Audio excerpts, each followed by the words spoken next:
I hope life's treating you well. I thought today that I would speak about the journey, the life of Clara James Tutoring, because this month is our 14th anniversary since I first went to my first ever student. And it's been quite a roller coaster of emotions from day one through, well, I guess right through to the present day. But um, a lot's changed in my mind, a lot has changed in the business since then. When I first started, I'll cut the story short. I'd been working, we just moved back down from Yorkshire and I was working as an MVQ assessor. And I love that job, but you might some days find that you're in Buckingham, nearly an hour away at 3, and I needed to be back in Noncrendon, the village where we were living at the time, to collect the kids at 3:15. And as they were still all quite young at primary school then. And it just wasn't feasible. And virtually every day I was having to phone the school, who fortunately I knew because I'd worked there as a TA as well. And say, look, sorry, I'm going to be late again. Do you mind hanging on to them for just 10 minutes? And they were always really good about it. But I always equally felt bad because I should be there to collect my kids from school. And so, long story short, I'd started childminding. And then for personal reasons that hadn't worked when when we got divorced. And And so I went to the local college to do a course called Petals, which would have allowed me to do like the MBQ job, but I would have been based in the classroom rather than the person driving around the countryside and always running late to collect my kids. And on about week 2 or 3, I'd been chatting to this lady that became a friend and kind of said, she said, "Have you ever considered tutoring?" She just started tutoring and thought of my background, I might be interested myself. And no, I don't think so. It's not for me. Oh, I think you'd love it. I think it'd be great. Yeah, no, I don't think that's for me. And anyway, I'm very much people pleaser. And so in the end, I kind of said, okay, I'd give it a go. And my thoughts were, if I could earn just enough money to pay for the kids a summer holiday each year, then okay, it would be worthwhile. So um one Sunday evening when they were at their dad's, I sat down and wrote my first profile on a national um, tutoring board. And then I kept it quiet because I didn't want anyone to know what I'd actually done. Because my thoughts were, if I just failed in my marriage, and if I failed at this as well, I would be failure at everything. So I thought, keep it to yourself, Dawn. What people don't know won't hurt. And then that way, when it fails, no one's going to know about it. Which at the time in my mind seemed like perfect logic. So I kept it quiet. And then I got a call from a lady 3 or 4 miles down the road. She'd seen my um, post, my profile, and asked if I'd be able to support her daughter. So yeah, that would be fine. Yeah, great, brilliant. So she gave me directions to her house, and I knew the village they lived in because when we were at school, we used to do the Chiltern, or they used to call it or it was cross country basically, and it used to go through her village, and it's such a tiny village. So she gave me directions, and she basically said, go into the village right down to the very end, turn left at the crossroads, and drive to the end. There's a small cottage on at the end, and that's where we live. Okay, fine, thank you very much. So that evening, I drove down to the crossroads, turned left, drove to the very end, and there was this huge big house there. Wow, wouldn't call that a cottage, but everyone defines things differently. So I pulled onto the drive. This lady came storming out of the house, and she was going, "Who are you? What do you want?"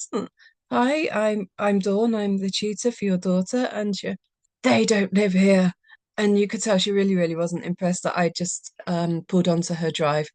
So, trying not to cry, I jumped back in the car and started to drive off. And as I did so, there was a line of trees, and just behind that line of trees, there was this very small, quaint cottage, and that's it. So I had two decisions: do I pull up and give this a go, or do I just drive home, which seems much more preferable, and give her a call when I get back and say, actually, I'm sorry I didn't make it. I'm not going to be tutoring after all. I hope you find someone else.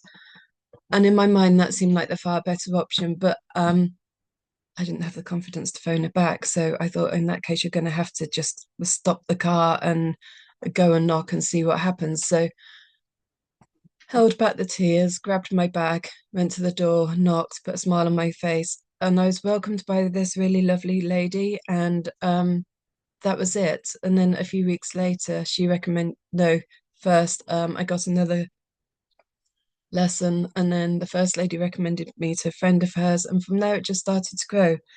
And yeah, it was that was the beginning of the business, and that was 14 years ago. And I set myself the target that if I could find 10 students, I would quit the day job that I was in because I really didn't enjoy it. I'd just taken a job after I'd given up the child minding, and um, I was bored. So I thought, okay, well, 10, that's your target. If you can achieve that, you can give up the job. So, okay. So that's what I worked for, and that's what I achieved. I think I actually stopped the job when I got to 9. But within 6 months, there was enough work for me to be able to take that on as my full-time commitment.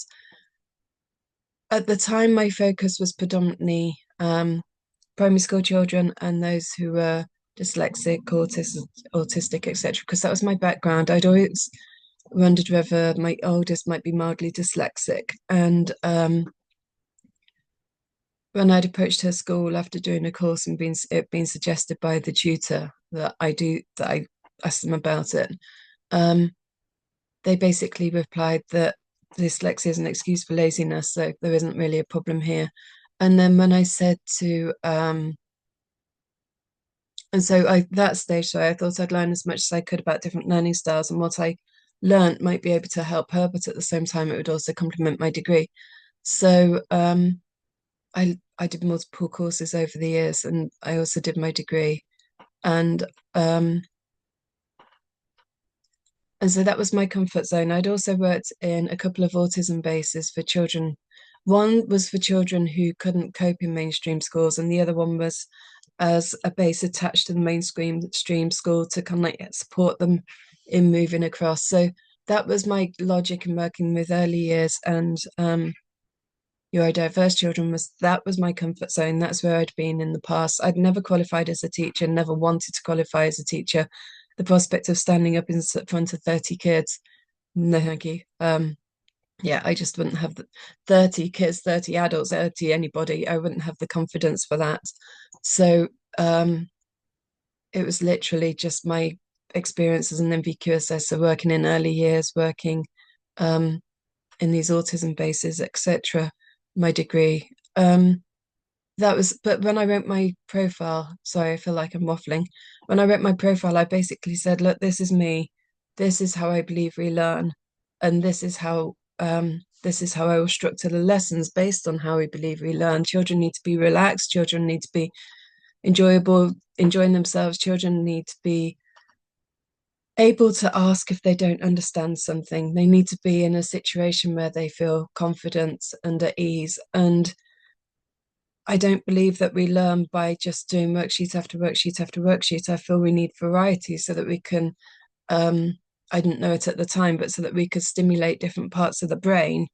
And it helps with recall when we come to need that information. At the time, I just thought it was because it made it more fun.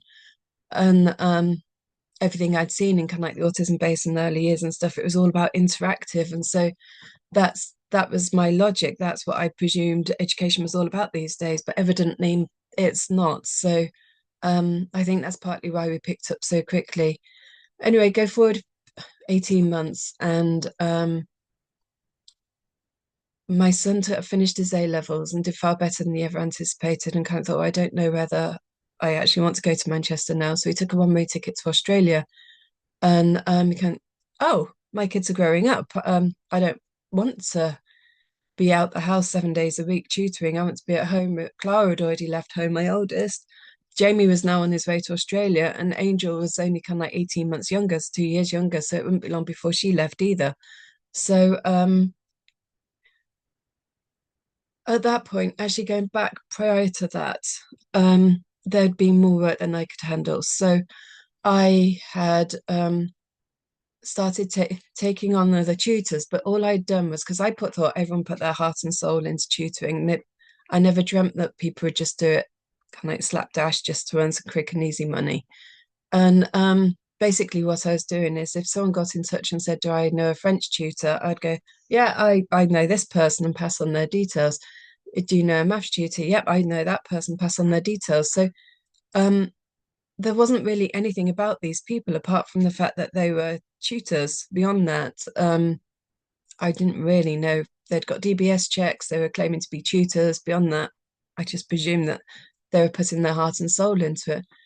And then at this stage, Jamie had been doing his A levels, and one of these tutors said that he could support economics, and Jay had missed something in the lesson. So I said to him, do you mind spending an hour or so with Jamie going over this? And he went, yeah, that's fine, I can do that. And the tutors were basically charging what they wanted. And this chap, and it must be about 12 years ago now, was charging £15, no, so £50 an hour, 50, plus transport, travel. So I was charging 20 at the time, and that included travel. Um, and he turned up with a pen and he said to Jay, okay, well, what would you like to talk about? And Jay told him, and he said, well, okay, that's good. What do you know? And Jamie kind of went, well, nothing, because I'd missed that lesson. And he said, well, you must know something. And Jamie said, well, no, because I missed that lesson. And for an hour, they just went round and round and round in circles. Then he left at the end of the hour, kind of with his 50 quid and his travel expenses. And Jamie still knew nothing. And he kind of, I've been recommending this person to other people. And if that's the sort of quality that they offer, they literally turn up with nothing prepared. They haven't even asked in advance what they want us to cover so they can prepare for it. And he left again. You can't, wow, as a parent, I was disgusted that I'd spent all that money and achieved nothing. As someone trying to build a tutoring business, I was just as disgusted because this is my reputation at stake, and I've been recommending people like him. So, at the same time, my youngest daughter was also doing her GCSEs, and although she's very, very clever, I didn't really feel she was putting in enough effort into her revision. So I arranged for someone to come and work with her, and he literally just read to her from a textbook and asked her to answer questions at the end of the page. And go, well, I could do that, or she could do that by herself. Again, I didn't really feel as if I was achieving anything by paying these people. And so I stopped recommending other tutors and no, okay, I can do it all myself. That's fine. And then when Jay left for Australia, I kind of thought, actually, no, Dawn, you can't do it all yourself. You can't work 7 days a week. So at that stage, I decided to employ tutors, but I kind of said, look, this is how we do it. We use a range of different resources. We treat every child as a unique individual, and we cater for their unique needs. If you don't want to do it our way, then basically this isn't the job for you, because the economics chap had come and I said, well, no one's ever complained about it before. I'm like, well, I am now. And he was like, yeah. So anyway, that's when I started employing people. That must be, how old's Jamie? That must be 10 or 11 years ago now. Um, and I have had some truly amazing people, tutors, work with me since. I've had one or two who haven't been so great, but most of them have been truly fantastic. And some of them have been with me years now, Dina, Henry, Rebecca. And I am so, so grateful for the support that they've given me. So the business slowly grew. We started supporting GCSE students, and then we went into lockdown. And at first it was kind of like, oh, school's going to be closed, and you go, oh, going to be busy. And then they went, we're not allowed out. And oh, and at this stage, every lesson was in the child's home. And so if we couldn't travel to the child's home, we basically didn't have a business. And I was very opinionated on the fact that the lesson should take place in the child's home because that gave them their comfort zone. But you could also interact better when you were face to face than when you were kind of like online. But I either had to stand by my principles and probably lose the business and everything we'd worked towards, or I needed to accept the fact that this might be time for change. And so I accepted the fact that this was probably time for change. And so coming out of lockdown, what we were able to do was say to people who wanted to go back to face, we can do this, but we charge slightly more for it.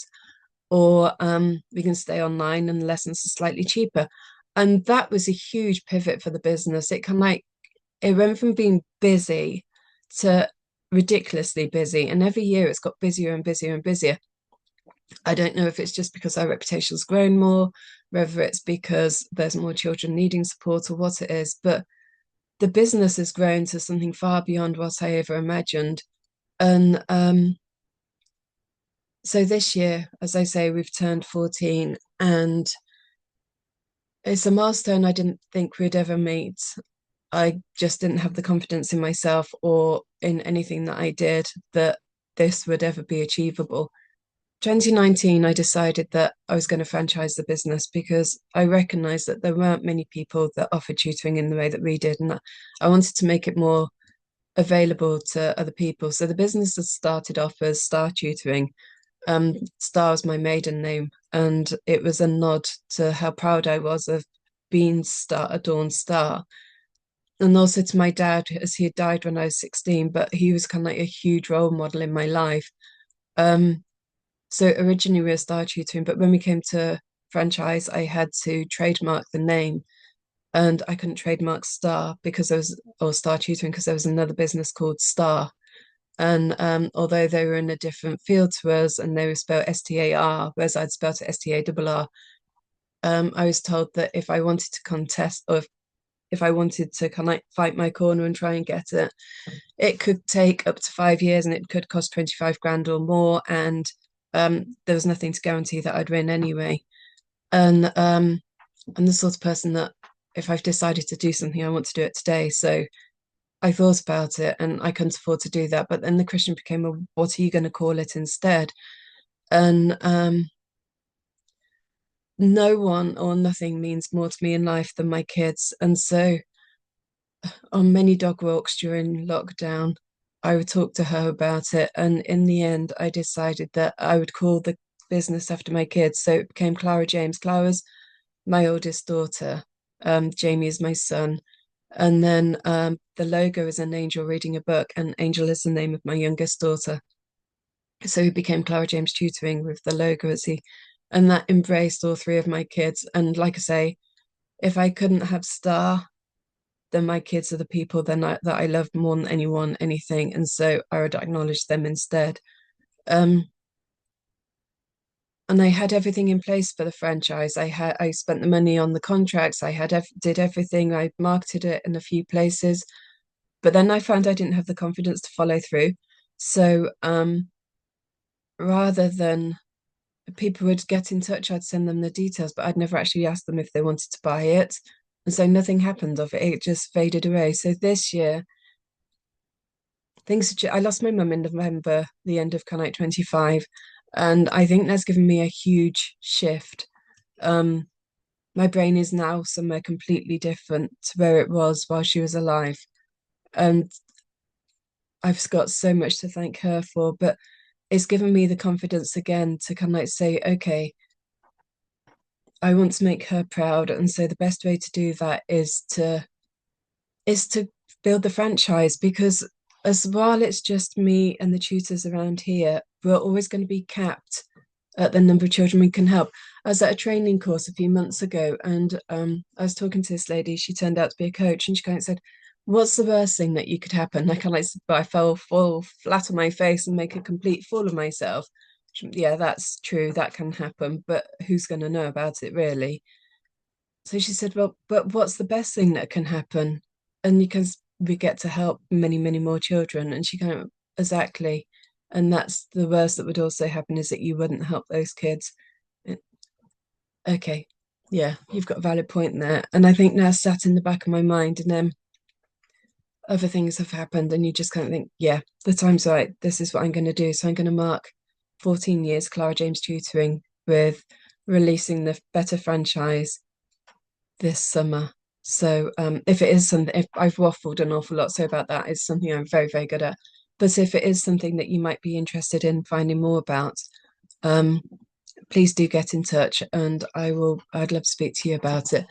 Thank you for listening to the end of my waffle, but that's the 14 years of Clara James Tutoring. And yeah, it's been quite a roller coaster at times. I could chatter on all day for about more, but I'll spare you. So have a great day and take care. Bye.